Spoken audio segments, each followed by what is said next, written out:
Well, hey, this is Travels with Dottie, and this is Rob. And Dottie and I are headed to Cimarron, New Mexico. We've been staying in Cimarron State Park, and this is about 10, 12 miles, I guess, from the campsite, so it's close. But I want to tell you a little bit about Cimarron. It's in Colfax County in New Mexico, and the population was about 1,000 people. It sits on the Cimarron River, a tributary of the 900-mile-long Canadian River, whose headwaters are at the Eagle Nest Dam, which is the other direction from our camp. The village is surrounded on all sides by numerous ranches, including the Philmont Scout Ranch, an extensive high adventure base operated by the Boy Scouts of America. The village is a pioneer of the 4-day school week, Monday through Thursday, which was originally implemented into the 1970s. That's pretty interesting. Let's see. A guy named Lucian Maxwell in 1842 came to the area, and he built the Aztec Mill in 1864, which we're going to see later. It's preserved as the Old Mill Museum, and we're going to do a tour of that. It was officially chartered as a town in 1859, and there's a lot of interesting things that happen around Cimarron. And one of the things is a hotel there that we're going to go to that is pretty exciting. It was the verified resting place of several very famous outlaws. And we're going to see where they stayed when they get there. So I turned the camera back on here because I saw evidence of a very large forest fire that apparently happened fairly recently, in the past 10, 20 years. And when I got into town, I asked around and found out it was the Ute Park Fire. And the fire started on May 31st, 2018. It was never determined what the cause was. It burned a total of 36,740 acres and was contained on June 19th, which is 20 days it took them. It's threatened the communities of Cimarron and Ute Park with mandatory evacuations taking place in June 1st and 2nd. And people were told to stay away until June 8th when those evacuation orders were lifted. We talked to a woman that's a local there, and she said it was very frightening, and she had pictures on her phone of what the fire looked like, and it looked frightening as all heck, I'll tell you. Well, we've arrived in Cimarron proper, and I thought I'd turn on the camera to see it for the first time as I see it. I made a turn down, and it said historic district, so that's where we're headed. And here we have arrived, and the first thing that's really noticeable is the St. James Hotel on your left there. We're going to be going in there and exploring that. And there's a number of older buildings around here. And I got my eye on a restaurant there on the left, and I think we'll try that later. Well, here we are. We parked, and Dottie's in sleeping in the car, and we are entering the lobby of the St. James Hotel. And there's a buffalo to greet us. And I just wanted to take a minute and kind of look around the lobby.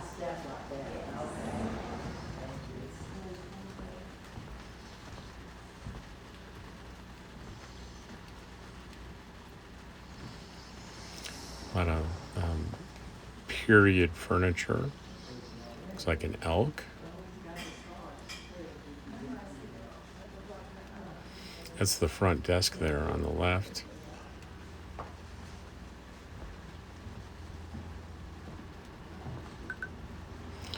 Just making sure that you get to see everything that I saw.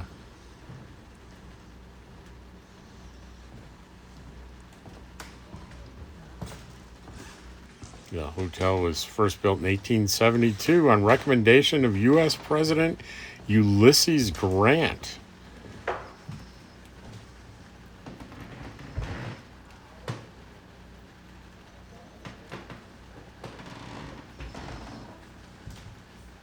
In its day, the St. James was visited by many famous lawmen and notorious outlaws and was the scene of many murders.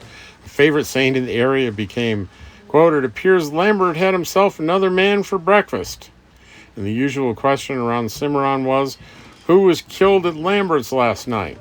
Wyatt Earp, his brother Morgan, and their wives stayed on the inn on their way to Tombstone, Arizona. Jesse James always stayed in Route 14.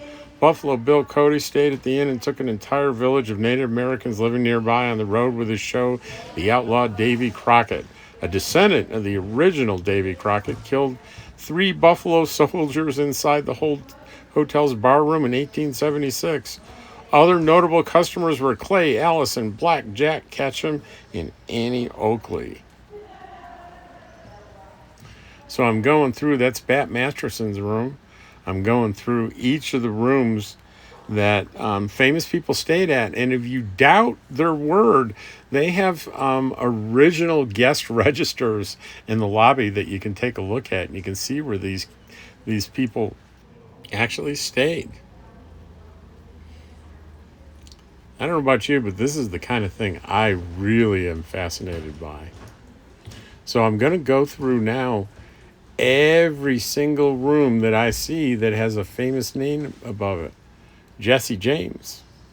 And you're not supposed to walk in there, but I got my camera on or my phone on a long stick. So I just in there so you can see everything.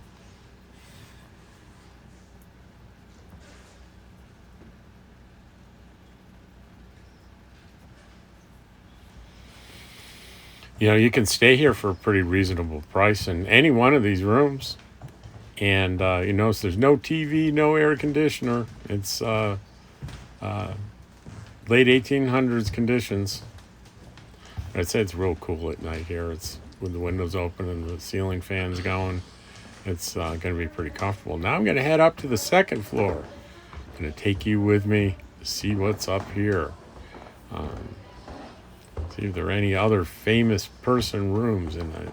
Well, there's one right there. And this is there.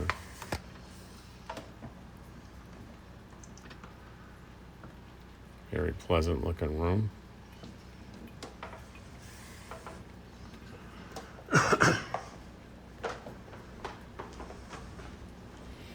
Yeah, looks like another one straight ahead. Annie Oakley. She stayed in this room. Maybe the furniture wasn't the same. I don't know. It doesn't. But this was the building. That was the room. She was there. The governors. I'm not sure what that means. That's not a specific person, but maybe it was reserved for the governor to stay in when he was in town. And we have Doc Holliday.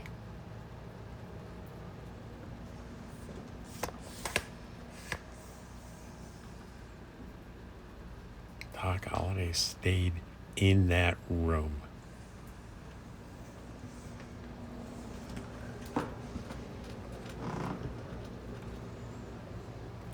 Wyatt Earp, right across the hall from Doc, his buddy.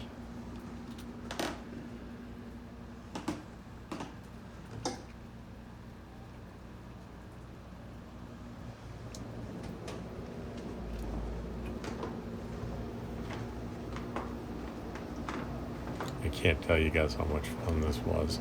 And let's see, who is this? Mary Lambert.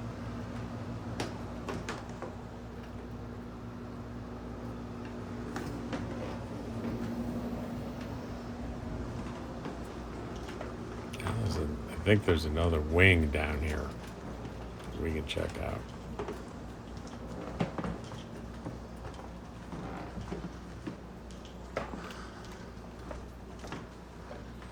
There I am wearing my red shirt today. So they'll notice me usually wear black. And this poker room.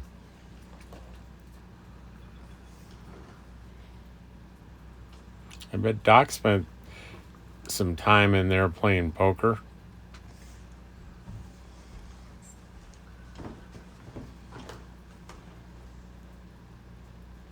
William F. Cody.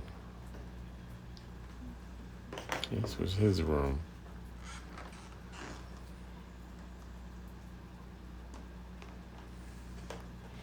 You know, really connecting to history is a lot of fun, and there's plenty of it in New Mexico and Arizona, that's for sure.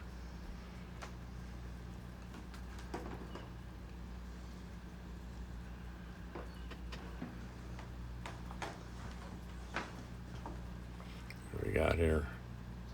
Remington.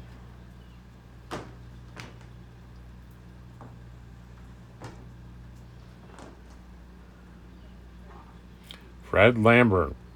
If you remember him, he was the sheriff in Tombstone.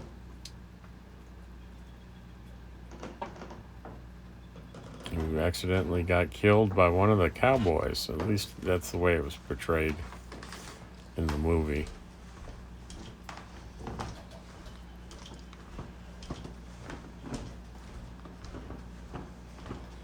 I think that's all the rooms, but I'll show you the view as I leave.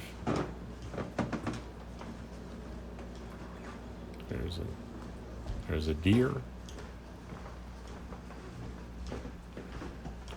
And we're gonna head back down the stairs, back to the lobby.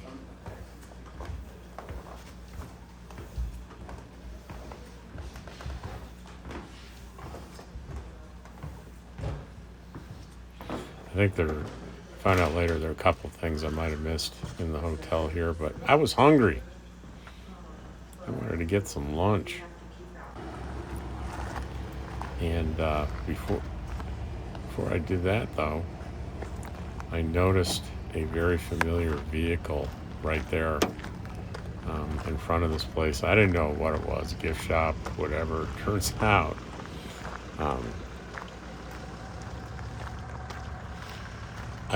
all I knew was because of that vehicle, I knew Deborah Dickinson and Frugal RV Gal were in there, so I was gonna sneak up on them, take some video. And as I walked in, I heard familiar voices.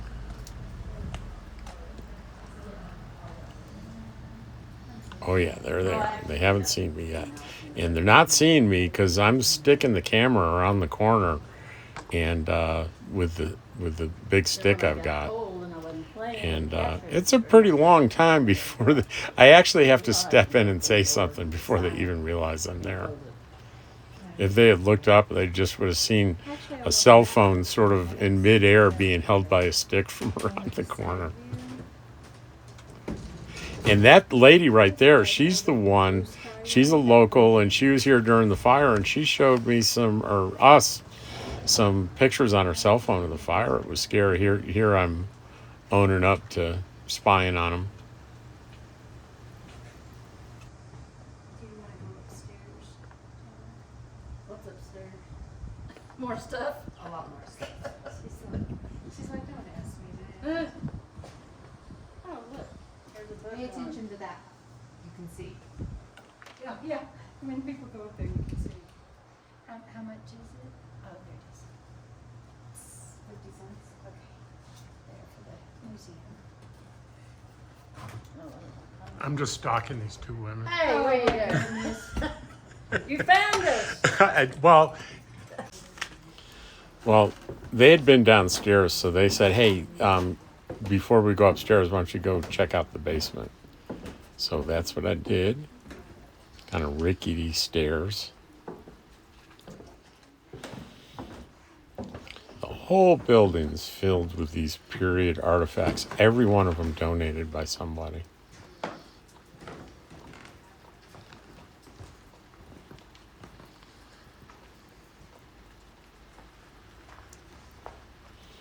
Guy told me there were snakes down here. It gave me a little pause. I Snakes was they found in the basement. observant. Oh, but good. just Maybe it I'll didn't catch it. Maybe I'll ruin the catch a fun of snake seeing on film. all these things everywhere from the 19th century, late 1800s. And this is the part of the mill apparatus.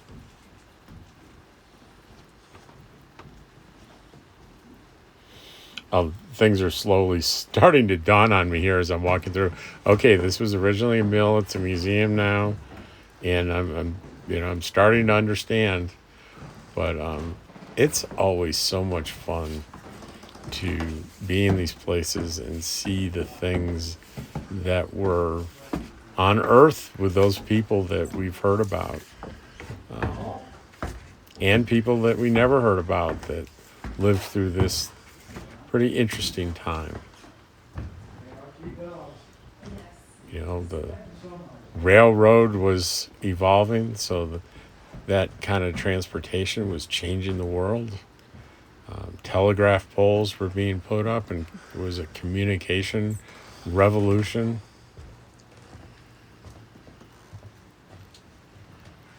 And some firearms there from the period.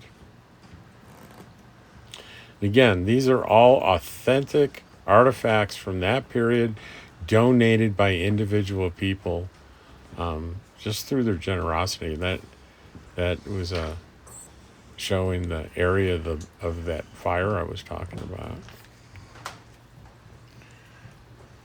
And this is, part of the Santa Fe Trail. And that's one of the reasons, we had a lot of famous people staying here in the hotel. This is the Santa Fe Trail.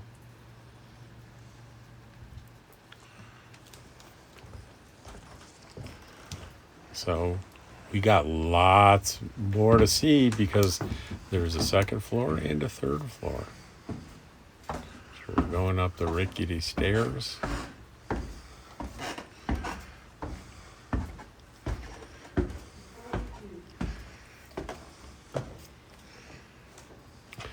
So many things here have a little sign on it, please do not touch. And I understand why, because I see things and my impulse is to reach out and touch it. You want to connect physically with it. But that could be bad. So they have signs that remind you not to look and not to touch. Look at all these things.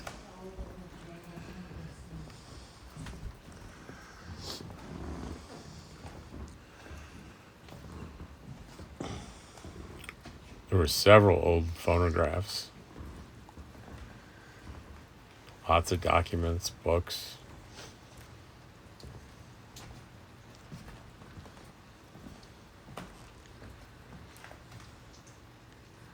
There's snakes in the basement. Did you see the sign? No. They were. That's mentioned Lucian Maxwell back in the beginning of the video. That's him. Oh, these are Pueblo artifacts. And there's the timeline. I've never seen Hewlett that. Packard. Oh, that is funny. Calculator. Calculator. They used to have that sharp. Yeah. That's the only thing my physics professor would let you use on an exam. So what's in here looks like this, which is 750 to 1100.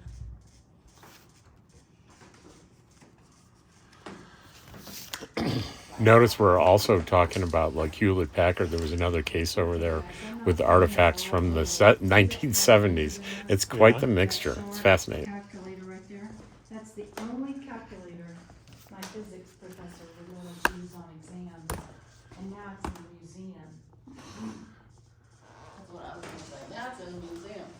Oh, look at here. I have one of those too. Yeah, that's it's music. There's a is that an iPhone 4S is in there. No, that's it, yeah. Where is it? 2017. Isn't that what she has? Yes. I gave her an old 4S Right. because she went into prison. And then he bought it. Okay, we need to. So this is a taxidermist and stuff. This was an actual two-headed calf. Check it out.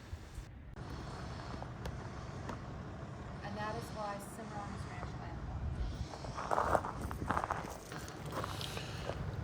Well, this is where I'm gonna end the video today. Outside the Mill It's a beautiful Museum. building. I hope you enjoyed the video. Take care.